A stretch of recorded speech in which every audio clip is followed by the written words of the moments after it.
이유를 알면 신앙생활이 행복해지는 행복해집니다. 행복해집니다. 오케이, 알겠어요. 네. 네. 자, 다시 가겠습니다. 스트레이트.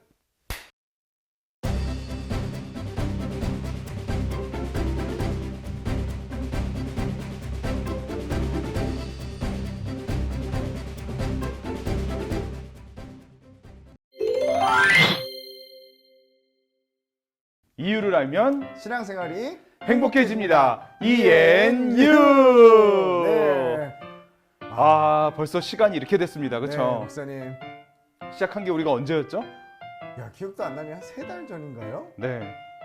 물론 이제 매주는 아니었지만, 네, 우리가 그래도 이렇게 기독교 교파 한눈에 보기를 마무리하는 이 시점까지 네, 왔는데요. 네, 우리 유영민 목사님 정말 수고 많으셨습니다. 아유, 뭐 목사님 다 같이 수고 많았고 특별히 저희와 함께 해주신 여러분들께 다시 한번 진심으로 감사드린다는 말씀을 좀 전해드리고 싶습니다. 네, 오늘 마지막이라서 아쉽지만 또 언젠가 우리 다시 시작할.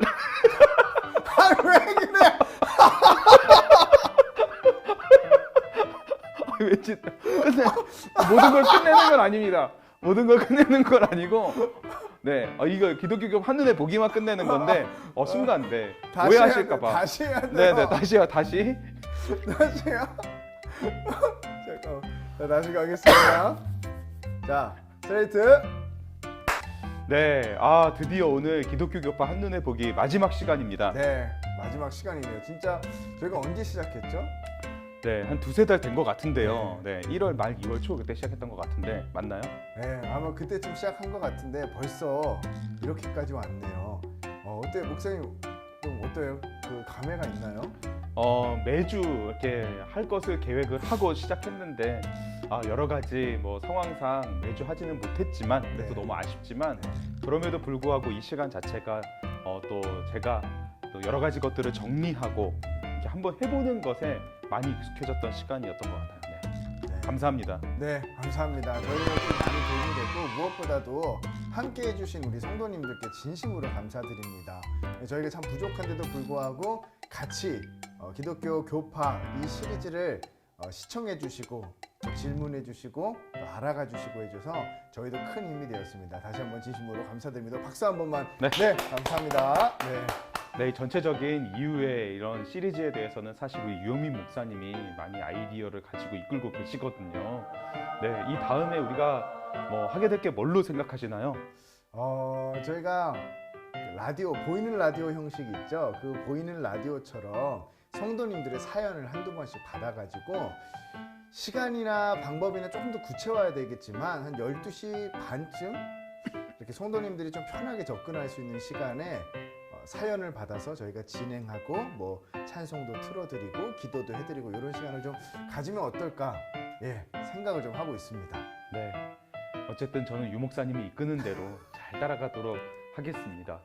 어찌됐건 이제 오늘 정말 기독교 교파 한눈에 보기 마지막 정말 중요한 이 세례와 성찬, 성례에 대한 부분을 우리 유 목사님께서 준비해 주셨는데요. 네, 한 말씀 해주시죠. 네. 나만 얘기하는 거예요. 네, 열심히 잘 준비했는데요. 워낙 이승열 목사님도 그렇고 같이 사역이 너무 바빠지고 있어요. 점점 더. 그래서 저희가 늘 죄송한 마음을 갖고 있지만 그 순간순간 짧은 시간들 내서 열심히 준비해 왔습니다. 그래서 오늘도 원래는 성례 성찬에 대해서 성금요 예배 바로 전에 그날에 좀 하려고 했는데 역시 시간이 없는 관계로 오늘에서야 촬영을 하게 되었습니다. 그래도 여러분들한테 굉장히 큰 유익이 될 거라 생각이 들어서 이렇게 좀 시도해 보려고 합니다. 네, 우리 유 목사님 정말 제가 옆에서 보기에도 바쁜 중에 최선을 다해서 정말 잘 준비하셨는데 오늘 기대가 되고요. 우리 큰 박수로 유 목사님 한번 모시도록 하겠습니다. 네, 감사합니다.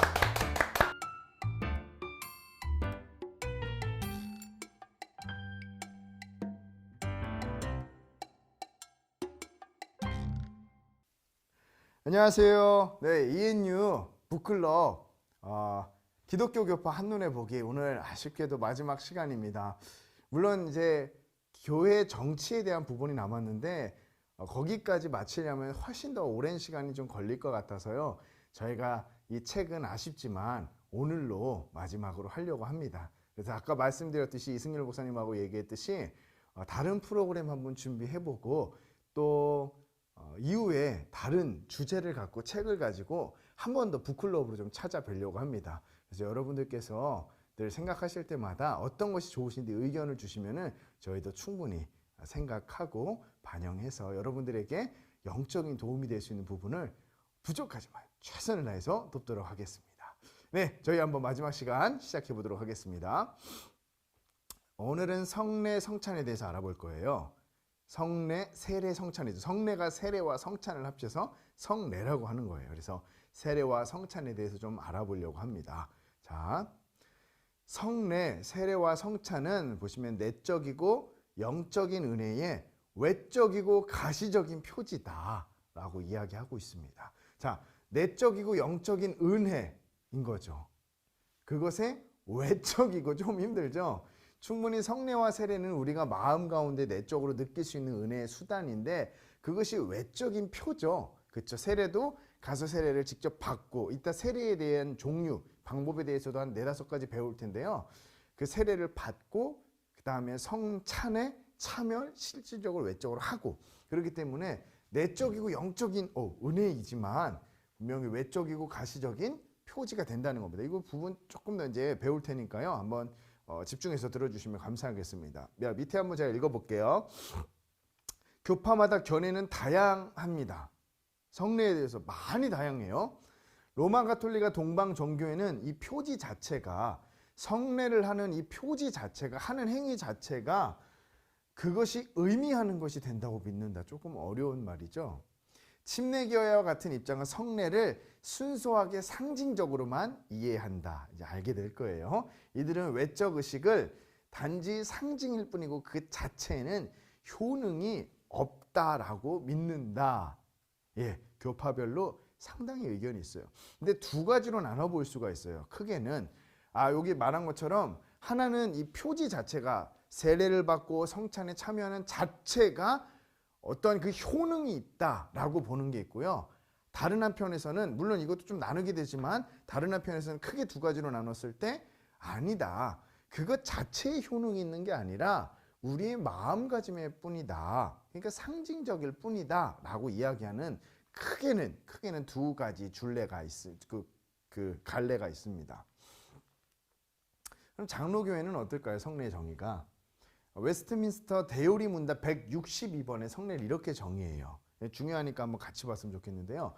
성례는 그리스도께서 자기 교회 안에 제정하신 거룩한 규례이니 이 규례는 은혜의 언약 안에 있는 자들에게 주의 중보의 혜택을 표시하시고 인치시고 나타내시기 위한 것이며 그들의 신앙과 다른 모든 은혜를 강화하고 더하게 위한 것이며 그들로 하여금 순종하게 하기 위한 것이며 상호 간의 사랑 교통을 증거하고 소중히 기르며 그들의 은혜의 언약에 있는 밖에 있는 자들과 구별하기 위한 것이다 라고 합니다. 잘은 무슨 말인지 모르겠지만 굉장히 중요하게 여긴다 이 말이죠. 그렇기 때문에 이 성례 자체에도 사실은 또 크게 2가지로 나눠볼 수 있는 게 구원과 특별히 관련이 있는 것이냐 아니면 구원이 아닌 은혜와 더 관련이 있는 것이냐. 근데 지금 장로교에서는 이 꼭 성례를 받아야만 구원을 받는다라고 하는 의미는 아닌 것 같죠. 거룩하신 규례예요. 제정하실 규례. 왜냐하면 그리스도께서 직접 제정하신 규례이죠. 이 규례가 은혜 언약이 안에 있는 자들에게는 혜택, 주의 중보의 혜택을 표시, 인치시고 나타내신 거고요. 그들의 신앙과 다른 모든 은혜를 어떻게 해요? 강화한다라고 말합니다. 이 성례 정의에 또 하나 볼 건데요. 기독교 강호의 칼뱅은 이렇게 해요. 그것은 주께서 우리의 연약한 믿음을 지탱시켜 주시기 위해서 우리를 향하여 그의 선하신 약속들을 우리의 양심에 인치시는 하나의 외형적인 표지이며 또한 우리 편에서는 주와 그의 천사들과 사람들 앞에서 그를 향한 우리의 경건을 인증하는 표지를 할 수 있을 것 같다. 즉 어느 한 사람도 이 성례에 대해서 장로교도 마찬가지 로마 가톨릭은 더 나가지만 장로교도 결코 이것을 쉽거나 가볍게 여기지 않는다는 겁니다. 저희는 사실 그렇게 봐요. 이게 은혜를 얻는 수단이다. 표지의 수단이다. 이렇게 봅니다. 성례의 효능에 대해서는 이렇게 얘기해요. 그러니까 성례를 받았을 때 그럼 무슨 어떤 효능이 있나요? 아까 로마 가톨릭과 동방 정교회 같은 경우는 그 자체가 의미가 있고 그 자체가 효능이 있다는 뜻은요. 뭐 방금 이후에도 나오겠지만 누가 집례를 하든 집례받는 사람의 마음이 어떻든 전혀 상관이 없다. 이것을 받는 그 즉시 효능이 있는 것이다 라고 이야기하는 거예요. 물론 이제 그 집례하는 사람이 로마 가톨릭에서는 꼭 사제여야만 합니다. 웨스트민스터 대의리 문단 161번에서 성례의 효능을 이렇게 얘기해요. 성례가 구원의 유효한 방편이 되는 것은 그들 자체 안에 있는 어떤 능력, 그것을 행하는 거행하는 자의 경건, 의도에서 나오는 어떤 효능으로 말미암는 게 아니고 다만 성령의 역사와 그것을 제정하신 그리스도의 복주심으로 말미암는 것이다. 이것이 충분히 은혜가 되고 우리에게 작용이 되는 것은 말씀드린 것처럼 성례를 집행하는 어떤 사람의 의와 어떤 노력과 능력 혹은 반대편 받는 사람의 의와 능력에 달려있는 것이 아니라 전적으로 성령의 역사와 그것을 제정하시는 그리스도의 복주심으로 말미암는 것이다 라고 이야기하는, 은혜의 수단이 되는 것은 분명하다. 하지만 그것은 성령께서 하시는 것이지 어떤 사람과 이 자체만으로 되는 것은 아니다 라고 이야기하는 거죠. 자, 효능 두 번째를 보면 성례에서 성령의 역할이 이렇게 강조해요. 칼뱅이. 만일 성령께서 역사하시지 않으면 성례는 우리 마음에 아무것도 이룰 수가 없다. 정확한 정의죠. 성례 자체가 이루어질 때 무엇인가 내가 대단한 것에 참여하는 게 아니라 성령께서 사실 그 가운데 침투하셔서 우리 가운데 역사하시고 그렇게 해야지만 그 성례가 효능이 생긴다는 거예요. 마치 태양의 광채가 소경의 눈에 비치고 귀머거리의 귀에 소리가 울려 퍼지는 것과도 같은 효과밖에는 성령이 없다면 낼 수가 없는 것이다 라고 이야기하는 겁니다. 자, 이제 좀 더 구체적으로 얘기해 보죠. 조금 더 구체적으로 성례 전체를 나눈 게 아니라 세례와 성찬에 대해 조금 더 교파별로 구체적으로 한번 살펴볼게요. 로마 가톨릭과 동방 정교회입니다. 세례. 로마 가톨릭 동방 정교회는 세례 그 자체가 은혜가 전달되는 효과가 들어있다고 믿는다. 세례를 받는 사람이 영적 죽음에서 생명으로 옮겨지는 변화가 발생한다고 믿는 것이다 라고 합니다. 이 지금 그 제2차 바티칸 공의회 결정인 로마 가톨릭 그 교리서가 있어요. 여기 이렇게 나옵니다. 세례는 복음을 듣고 이 성사를 청할 수 있는 사람들의 구원에 필수적이다. 교회는 영원한 행복에 들기 위한 확실한 보증으로 세례 이외의 다른 방도를 가지고 있지 않다. 보시나요?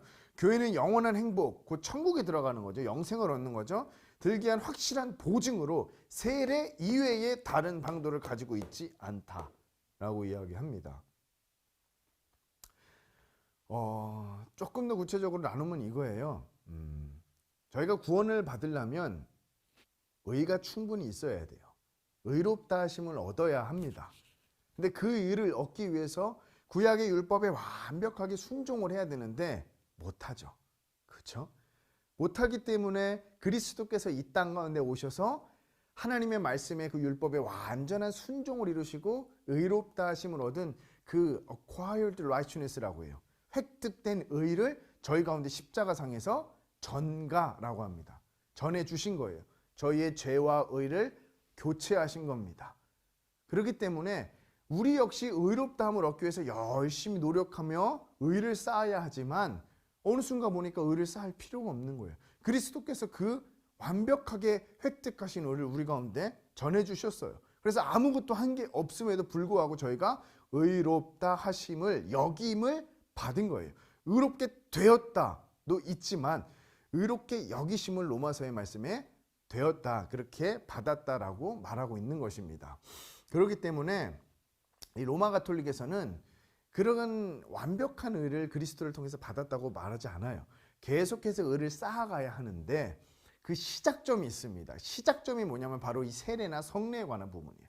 세례를 특히 받아야지만 그 의를 쌓을 수 있는 은혜를 입을 수 있어요. 의롭게 되는 은혜를 입는 게 아니라 의롭음을 쌓을 수 있는 은혜를 입는 거예요. 그래서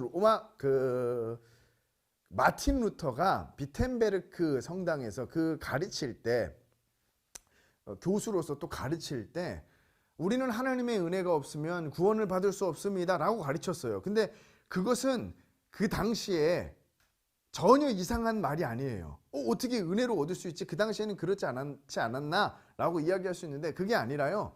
그 당시에 얘기했던 그 하나님의 은혜는 우리가 의를 쌓아갈 수 있는 은혜를 입는다라는 거예요. 거기에 정말 중요한 방편이 바로 이 세례였다는 겁니다. 그러니까 이 세례 자체는, 성례 자체는 방금 이 장로교에서 본 것처럼 뭐 성령의 역사나 뭐 집례하는 사람이나 집례를 밟는 사람이나 뭐 이런 게 중요한 게 아니라 세례나 성례 그 자체가 굉장히 중요한 효능을 갖고 있었다는 겁니다. 자, 넘어가 볼까요? 근데 침례교회 같은 경우는 좀 달라요. 침례교회는 세례가 단지 구원의 뭐라고 해요? 상징일 뿐이라고 믿는다. 즉 이미 신자 안에 이루어진 내적 변화를 나타내는 외적인 상징으로 보는 거예요. 우리가 예수님을 믿고 회심해서 변화됐을 때 우리는 너무 은혜를 받게 되고 그 은혜의 감격 가운데 세례를 먼저 받은 경우도 있지만 그 이후에 세례를 받는 저 주님을 사랑합니다. 정말 주님 때문에 변화됐습니다. 감사합니다. 라는 그 감격과 함께 세례를 받으면서 내가 변화되었다느니 은혜의 어떠한 표지구 수단의 한 방편으로서 세례를 받는다는 거예요. 그러니까 이미 신자 안에 이루어진 내적 변화를 나타내는 외적인 상징 이상도 이하도 아니다. 이기 때문에 세례 자체가 갖는 특별한 효능이 아니라 그것은 이미 내적으로 변화된 것을 한 번 더 확인하고 입증하는 표지일 뿐이다라는 게 바로 침례교회의 세례에 관한 정의라는 겁니다. 계속 읽어볼까요? 그래서 세례는 세례받는 사람에게 어떤 영적인 변화도 일으키지 않는다고 생각한다. 세례 행위 자체는 직접적인 영적 유익이나 축복을 전달하는 효과가 없다고 저자는 설명합니다. 그러므로 믿음이 있다면 세례를 받지 않았더라도 구원을 받을 수 있다고 여긴다라고 하는 게 침례교회의 세례에 대한 정의라는 겁니다. 로마 가톨릭과는 좀 다르죠. 세례 자체를 굉장히 중요한 요소로 여기기 때문에 세례를 베풀 때 굉장히 무겁고 굉장히 중요하게 베풀게 되는 거죠. 왜냐하면 이게 꼭 세례를 받아야만 내가 의를 쌓아갈 수 있는 하나님의 은혜를 받고 이때부터 무엇인가 진짜 구원을 향한 무엇인가 스타트 지점이 되어서 막 살아갈 수가 있는 거예요. 굉장히 중요한 요소지만 침례교회 같은 경우에는 세례 중요합니다. 하지만 정말 중요한 것은 내 영혼이 복음으로 인해 거듭나고 변화되는 것이고 그 이후에 하나의 외적인 표징일 뿐입니다. 라고 이야기하는 겁니다. 장로교회는 이렇게 나와 있어요. 책에. 장로교회는 언약의 관점에서 세례를 이해한다. 그래서 구약 성경에 나오는 할례, 그다음에 마찬가지로 세례도 우리에게 하나님의 약속들을 보증해 주는 것이라 믿는다. 구원에 있어서 세례가 필수적인가라는 차원에서 보면 장로교회는 루터교회보다 세례를 덜 강조하고 침례교회보다는 더 강하게 받아들인다. 아예 침례교회는 그것은 상징 이상도 이하도 아닙니다 라고 이야기한다고 하지만 그거보다는 더 받아들인다는 거죠. 장로교회에서는 세례가 표지이자 인이며 세례를 믿음으로 받아들이는 이 얘기는 은혜가 임한다고 믿는다. 그래서 웨스트민스터 신앙고백서에서 그렇게 얘기해요. 은혜를 받는 방법, 은혜의 방편들은 말씀, 성례, 권징이 있습니다. 성례는 세례와 성찬이죠. 그러니까 은혜를 받는 방편, 방법, 메소드인데 굉장히 중요한 요소로 이 성례를 집어넣어놨어요. 그러니까 성례는 아무것도 아닙니다 라고 하는 것이 아니라 장로교에서는 방금 본 것처럼 언약의 관점으로 세례를 이해하기 때문에 굉장히 중요합니다. 이것을 받아야만 구원을 받을 수 있습니다 라는 것은 아니지만 로마 가톨릭처럼 또 침례교회처럼 그것은 상징 이상 이하도 아닙니다. 별로 의미가 없습니다. 중요하지 않습니다 라고 이야기하는 것이 아니라 굉장히 중요합니다. 이것을 통해 주님께서 주시는 믿음으로 받아들인 이들에게 은혜가 임합니다 라고 이야기하고 있는 거죠. 세례는 단지 상징에 불과하지 않고 신자의 믿음 성장을 도와주며 신자가 깨끗이 씻음받은 사실을 보증하고 증거하지만 구원에 필수적이지는 않다고 보는 것입니다. 왜냐하면 이것이 구원에 필수적이다라고 보면은 우리가 그리스도를 믿음으로 인해 구원을 받는다는 모든 교리가 다 부셔지게 돼요. 왜냐하면 세례를 받아야만 구원을 얻을 수 있다라고 한다면 어떤 사람의 집례하는 사람이나 교회의 권위가 강해지게 되죠. 그리스도보다는 교회의 권위가 강해지는 거예요. 예를 들어 볼게요. 세례를 받아야만 정말 구원을 받을 수 있다면 세례를 받는 것이 구원을 받는 로마 가톨릭의 시초가 된다면 시작점이 된다면 저희의 권한이 엄청 세지죠. 예, 목사들의 권한이 엄청 세지는 겁니다. 성도님, 이게 이렇게 행하시면은 제가 세례를 안 드릴 수도 있어요. 라고 하면, 야, 구원을 제가 왔다 갔다 할 수 있는 거예요. 그쵸? 그래서, 집사님, 그래요. 집사님 이거 잘하셨으니까 그렇지는 않지만 세례를 베풀도록 하겠습니다.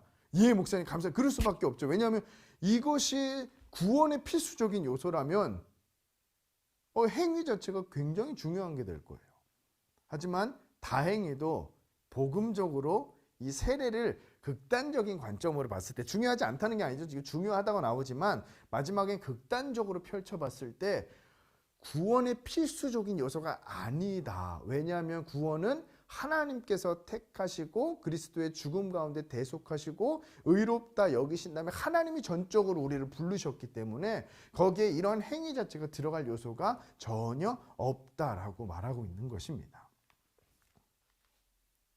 네, 성공의 감리 성결 오순절도 교회도 이와 비슷하다는 겁니다. 근데 오순절 교회는 살짝 좀 다른 부분이 있어요. 성령 세례입니다. 미국 교단인 하나님의 성에는 16가지 근본 진리가 있는데 그중 7번 성령 세례에서는 모든 신자가 중생과 구분되는 성령 세례를 추구해야 된다고 권면하고 제8번 성령 세례의 초기 증거에서 방언이 성령 세례의 증거라고 주장을 좀 합니다. 그래서 어느 교회 보면 방언이 굉장히 중요해요. 저도 중학교 때 교회를 다닐 때 전도사님께서 저희 맡았던 전도사님께서 흰돌산 기도원에 데려가셔가지고 막 방언을 시키게 하셨어요. 근데 제가 끝까지 방언을 못했는데 그 앞에 계신 분이 되게 많았어요. 사람이 엄청 많았는데 이야기해 주셨어요. 방언이 아직도 안 되는 분 손을 들라고. 그래서 저는 자신 있게 들었거든요. 방언이 안 된다고. 그럴 땐 자기를 따라해보라고 얘기를 하더라고요. 그래서 말을 빨리 하라고 얘기하시더라고요. 그래서 막 말을 빨리 하다 보니까 중학교 때 막 혀가 꼬이면서 방언이 터진 적이 있습니다. 그게 뭐 방언이 아니었지만 어찌됐든 간에 이 방언이라는 요소를 굉장히 중요하게 여기는 교단이 있고 방언을 하나의 그냥 은혜의 뭐 수단 정도로 뭐 본인과 개인과 하나님과의 은혜의 수단 정도로 여기는 스펙트럼들이 넓게 펼쳐져 있는데 성령 세례에 관해서도 스펙트럼이 넓게 좀 펼쳐져 있어요. 뭐 성령 세례가 우리가 하는 회심과 동일한 것이다라고 보는 관점도 있고 또 오순절 같이 성령 세례를 주님을 만난 이후에 또다시 세례를 받고 무엇인가 방언이나 신유와 은사를 받는 그것을 성령 세례로 보는 관점도 있습니다. 자, 넘어갈게요. 세례에 대한 방법은 이런 게 있어요. 물속에 담그는 침수례, 침례, 교회에서 많이 행하는 거죠. 그다음 물을 머리에 쬐는 점수례, 물을 머리에 뿌리는 살수례. 웨스트민스터에 보면은 또 저희 교단에 보면은 세례를 살수례나 점수례를 해도 괜찮다 이렇게 나와 있는데요. 물을 머리에 붓는 주수례, 주수례는 저도 한 번도 보지는 못했습니다. 대다수의 교파가 세례 형식에 대해 자유로워요. 침수례를 행하는 교파들은 보통 침수례만 인정을 합니다. 그래서 세드백 교회 같은 데도 침례교회인데 보면은 이제 영상들을 이렇게 보면은 물에 이렇게 푹 빠졌다가 올라오기도 해요. 근데 꼭 그렇게 할 필요가 있냐? 이렇게 머리에 물을 뿌리는 뭐 장로교 같은 경우 그러죠. 이렇게 해서 물을 이렇게 얹어서 하는 경우가 대다수죠. 이렇게 뿌리는 분도 있어요. 이렇게 해도 괜찮지 않냐? 근데 그 방법은 여러 가지가 있어요. 근데 그 예수님께서 요단강에서 세례를 받으실 때 전치사가 세례 그 요단강에 들어갔다 할 때 에이스라고 하는 전치사였어요. 그건 인투라고 하는 영어 전치사랑 그 같은 건데 번역될 수 있는 건데 그 말은 요단강 안에 들어갔다라고 볼 수가 있어요. 근데 그렇다고 해도 침례 자체가 이렇게까지 해야 되냐라고 이야기할 수도 있지만 이것도 하나의 침례로 세례로 충분히 볼 수 있고 그 밑에 것도 충분히 세례로 역사적으로 볼 수 있기 때문에 어느 것도 무방하고 자유롭다라고 말할 수 있을 것 같습니다. 자, 성찬에 관하여 볼게요. 자, 성찬에 관해서는 예전에 중세 시대 때 이 로마 가톨릭과 개신교, 프로테스탄트가 나오게 되면서 한참 또 많이 싸우게 됐던 그 중세 시대의 논쟁 중 가장 중요했던 게 바로 이 성찬에 관한 논쟁이에요. 그래서 지금 하고 있는 이 논쟁하고는 맞지가 않기 때문에 어떻게 될지 모르겠는데 아무튼 설명을 좀 해드릴게요. 잘 이해가 안 되는 부분이 좀 있을 거예요. 그래도 함께 좀 들어주시면 감사하겠습니다. 자, 로마 가톨릭과 동방정교의 화채설이라고 하는 화채설은 성찬식을 집례하는 사제가 축성, 거룩하게 구별하여 기도하는 거죠. 축성할 때 떡과 포도주의 본질에 실제로 변화가 일어난다고 보는 교리이다. 자, 밑에 이 교리서 1376번에 보면은 빵과 포도주의 축성으로서 빵의 실체 전체가 우리 주 예수 그리스도의 몸의 실체로 포도주의 실체 전체가 그리스도의 피의 실체로 변화한다. 가톨릭 교회는 이러한 변화를 적절하고도 정확하게 실체 변화라고 불러왔다라고 말합니다. 자, 무슨 말인지 좀 간단하게 잠깐만요. 이 다음에 공지서 나오는구나. 네, 무슨 말인지 좀 설명을 좀 드릴게요. 예수님께서 제정하신 이 성찬에 십자가에 돌아가시기 전날 이제 성찬을 하죠. 그리고 그것을 제정해 놓으셨죠. 근데 이 부분에 있어서 예수님 뭐라고 얘기하세요? 이것이 내 몸이니라고 얘기하죠. 내 피니, 내 몸이니라고 하죠. 소마, 직접 몸이라고 정의를 하신 거예요. 그걸 제정을 하셨고요. 그렇기 때문에 이 내 몸이라는 거에 대한 해석 때문에 여러 가지가 파생이 좀 되는 겁니다. 로마 가톨릭 가운데는 이 내 몸을 어떻게 봤냐? 진짜 내 살과 피로 본 거예요. 그래서 아리스토텔레스의 진료와 형상이라는 이 철학적 개념이 있어요.